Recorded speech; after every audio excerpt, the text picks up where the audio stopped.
Bahkan kata Rasulullah sallallahu alaihi wasallam, wa yumsi mu'minan wa yasbihu kafiran. Sorenya dia mengatakan beriman, dia bersama-sama umat Islam, dia akan memperjuangkan Islam, tapi subuhnya, paginya, esoknya dia kafir.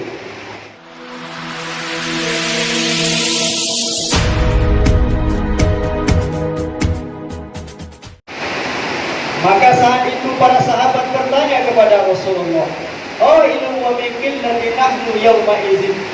Wahai Rasulullah, apakah jumlah kami waktu itu sedikit?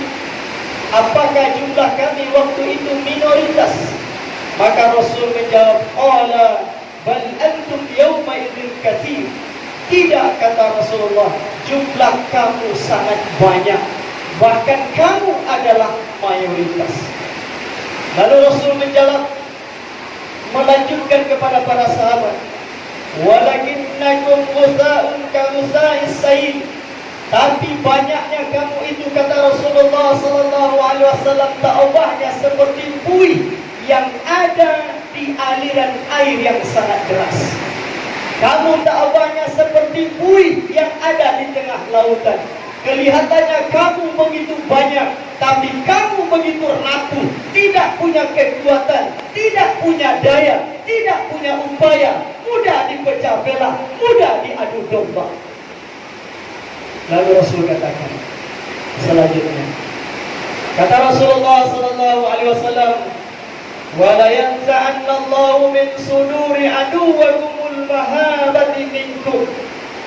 Maka dengan kondisi kamu yang seperti buih di tengah lautan, di aliran air yang sangat deras itu, membuat musuh-musuhmu tidak gentar, membuat musuh-musuhmu tidak segan, membuat musuh-musuhmu tidak takut. Dan itu juga karena kamu tidak lagi mencintai antara kamu.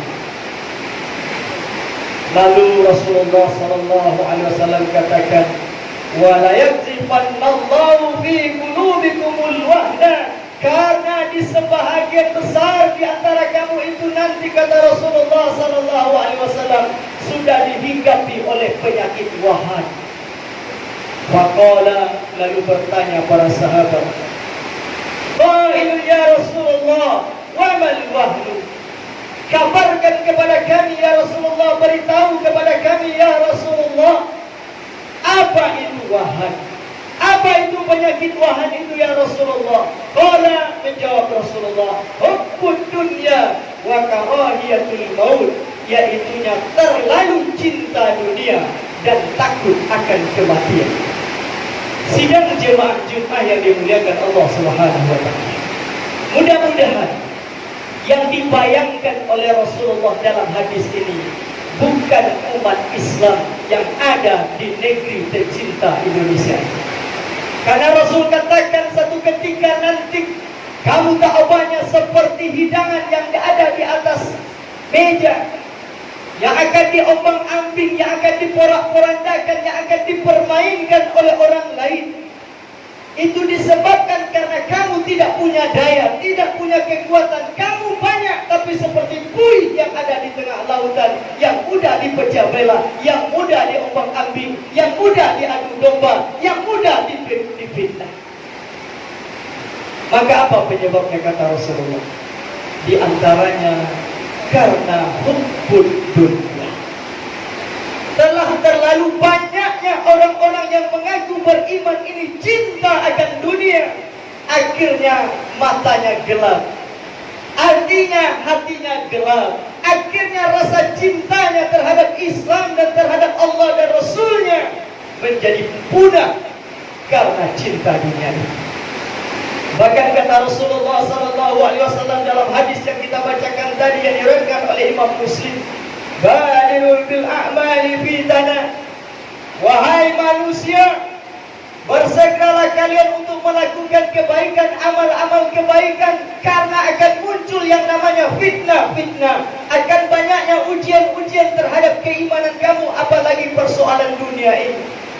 Maka kata Rasulullah SAW, saat fitnah-fitnah dunia itu datang, maka terjebaklah orang-orang yang mengaku beriman dan berislam. Apa kata Rasulullah? Yusbihur rajulun mu'minan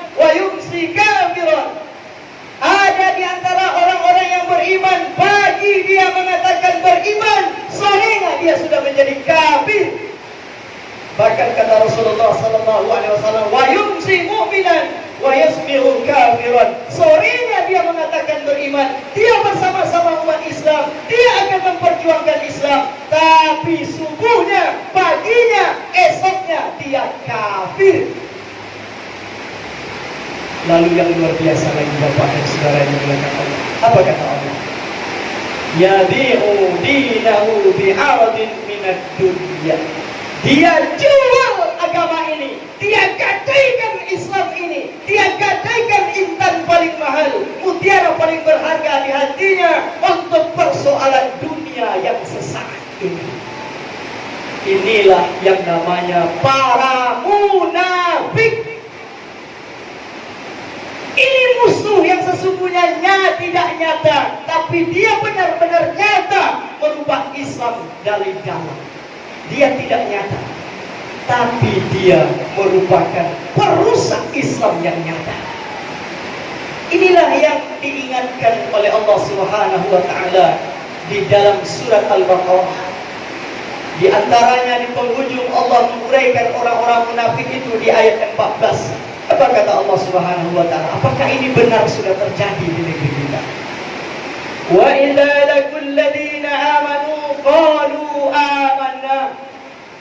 Dan apabila mereka bertemu dengan orang-orang yang beriman, mereka mengatakan, kami ini beriman. Saya Islam. Apalagi ada kepentingan-kepentingan dunia yang ingin dia dapatkan, dan dia tahu ini penduduk adalah mayoritas Islam. Dia katakan dia Muslim. Saya akan perjuangkan Islam. Saya akan berada di tengah-tengah umat Islam. Tapi apa yang terjadi pada mental para munafik? Wa idza qalu ila syayatinihim qalu inna ma'akum. Namun apabila mereka sudah kembali kepada syaitan-syaitan mereka, kepada pemimpin-pemimpin mereka, kepada konco-konco mereka, kepada yang menawarkan dunia kepada mereka, apa kata mereka? Sesungguhnya saya bersama kalian. Saya bersama kamu. Lalu kata Allah Subhanahu wa taala, qalu inna ma'akum innama nahnu mustahzi'un. Saya mengatakan saya Muslim, saya akan bersama orang Islam. Itu hanya olok-olokan saja, itu hanya akal-akal saya saja, itu hanya senda gurau saya saja. Lalu ingat, Allah itu tidak bodoh. Allah itu maha cerdas dan maha pintar. Allahu yastahzi'u bihim wa yamudduhum fi tughyanihim ya'mahun. Allah itu lebih pintar dan lebih cerdas memperolok-olokkan mereka, dan mereka akan terombang-ambing dalam kesesatan. Subhanallah. Hati-hati Pak. Dan mereka akan Allah perolok-olokkan. Bingung jadinya Pak. Tak tentu lagi. Kita mohon kepada Allah Subhanahu wa taala, Allah memperlihatkan pada para munafik ini kepada kita bahwa Allah betul-betul memperolok-olokkan mereka, dan Allah akan mengombang-ambingkan mereka dalam kesesatan. Lalu kata Allah Subhanahu wa taala, ulaika alladziina istarau dhalalata bil huda. Mereka rela membeli kedurhakaan, membeli kesesatan itu dengan petunjuk. Fama rabihat tijaratuhum wa ma kanu muhtadin. Perdagangan yang seperti itu bukan perdagangan yang menguntungkan, tapi itu adalah perdagangan yang merugikan buat mereka. Dan ingat, kata Allah, mereka selamanya tidak akan dapat petunjuk. Sidang jemaah Jumat yang dimuliakan Allah Subhanahu wa taala, berlindung kita kepada Allah Subhanahu wa taala. Kita bukan orang-orang semacam ini, namun kita punya tekad dan niat, wala tamutunna illa wa antum muslimun. Dalam kondisi apapun kita rela dan ikhlas. Kalau memang kita harus mati, kalau memang kita harus syahid, kalau memang harus kita korbankan jiwa dan raga kita, bahkan harta kita, kita rela. Yang penting kita mati dalam keadaan muslim yang sesungguhnya. Maka Allah Subhanahu wa taala ingatkan kepada kita dan beri kabar dalam surat Ali Imran dengan kondisi yang sudah Khatib sampaikan tadi, dan juga beberapa kriteria orang munafik yang mungkin sudah bermunculan di republik yang kita cintai ini. Maka kata Allah dalam surah Ali Imran 139, orang-orang yang masih istiqamah diberi kabar gembira. Wala tahinu wala tahzanu wa antumul a'launa in kuntum mu'minin. Janganlah kalian berputus asa. Jangan pula kalian bersedih, wahai orang-orang yang masih komit dengan keimanan. Kalian tetap yang tinggi, kalian tetap yang terbaik, kalian tetap tinggi di mata Allah Subhanahu wa ta'ala. Kapan? In kuntum mu'minin. Jika kalian istiqamah dengan keimanan dan tauhid kalian. Sidang jemaah Jumat yang dimuliakan Allah Subhanahu wa ta'ala, maka tidak ada pilihan lain bagi kita. Di tengah-tengah banyaknya ujian terhadap keimanan kita dari dunia yang fana ini, maka hati-hati, jangan sampai kita menjadi orang-orang munafik. Jangan sampai kita mengkhianati keislaman dan hati nurani kita. Jangan sampai kita menjadi orang-orang yang menghancurkan Islam itu dari dalam karena dunia kita, karena sesuatu yang ingin kita dapatkan di dunia ini. Maka kata Allah Subhanahu wa ta'ala, di antara sekian banyak tanda orang yang beriman itu kita sudah baca. Di antaranya apa kata Allah? Innamal mu'minuna ikhwah. Tak ada jalan lain. Kita memang akan memperkokoh persaudaraan kita. Rapatkan barisan, satukan saf. Jangan hanya persoalan-persoalan kecil dan sepele membuat kita pecah belah. Lalu kata Rasulullah SAW, "Awwalu adullukum ala syai'in." Akan aku beritahukan kepadamu, kata Rasulullah, sebuah pekerjaan ringan. Tapi apabila pekerjaan ringan itu iza fa'altumuhu, apabila pekerjaan ringan itu kamu kerjakan, maka tahabbtum, maka akan muncul rasa cinta dan saling mencintai di antara kalian sesama orang beriman. Apa itu? Afsus salam, maka tebarkanlah salam. Maka pada khutbah ini Khatib ingin memesankan kepada kita dan terutama kepada diri kita. Maka mari kita ucapkan salam ini kepada saudara kita, dan yang terpenting lagi adalah bagaimana kita mempraktekkan terhadap saudara-saudara kita seiman tentang ucapan salam itu. Ucapan salam tidak hanya cukup dan terhenti pada ucapan. Karena saat kita mengatakan kepada saudara kita Assalamualaikum warahmatullahi wabarakatuh, sudah ada 3 perjanjian yang kita buat dengan saudara kita, lalu saudara kita juga membalas seperti itu. Maka ada 3 perjanjian yang sedang kita ikat dengan saudara kita. Yang pertama, Assalamualaikum. Seakan-akan kita mengatakan kepada saudara kita, wahai saudaraku, wahai jemaahku, wahai masyarakatku, wahai rakyatku, wahai tetanggaku, ku jamin keselamatanmu dan ku jamin keamananmu. Selama engkau berada dalam pandanganku, selama engkau berada dalam kekuasaanku, selama engkau berada di atas rumahku, ku jamin keselamatan dan keamananmu. Ku jamin keselamatanmu dari gunjingan, dari fitnah, dari olok-olokan, dari bully, dari yang namanya teror dan yang lain-lainnya. Saya jamin, aku jamin keselamatanmu, wahai saudaraku. Lalu apa yang dijawab oleh saudara kita? Waalaikumsalam. Saya pun akan jamin keselamatanmu dan keamananmu, wahai saudara.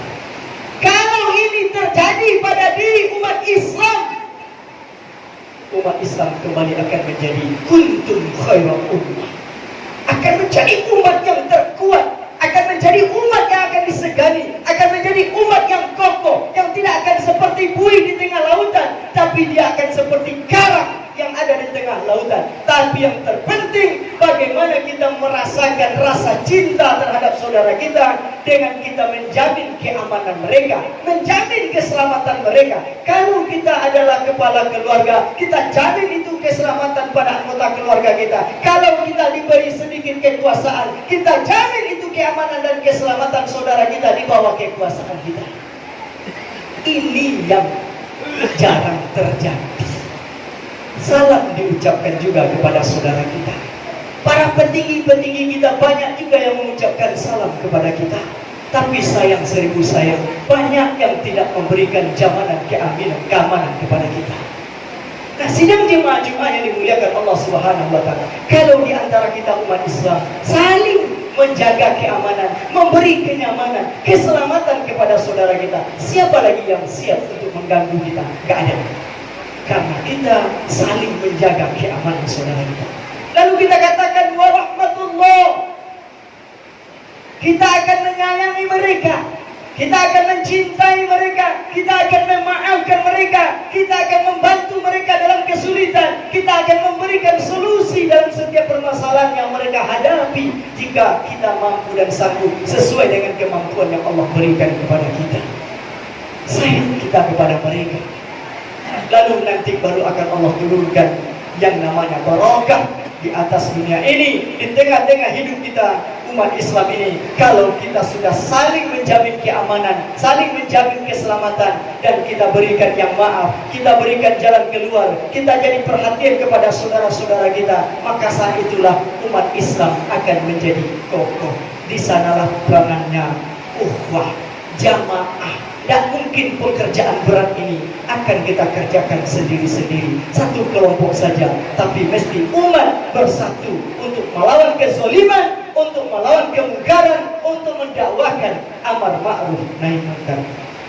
Allah Subhanahu wa taala di dalam surat An-Nisa, surat yang keempat ayat 86, berkaitan dengan salam itu, maka Allah Subhanahu wa taala ingatkan kepada kita, wa idza huyyutum bi tahiyati wa hayyu bi ahsana minha.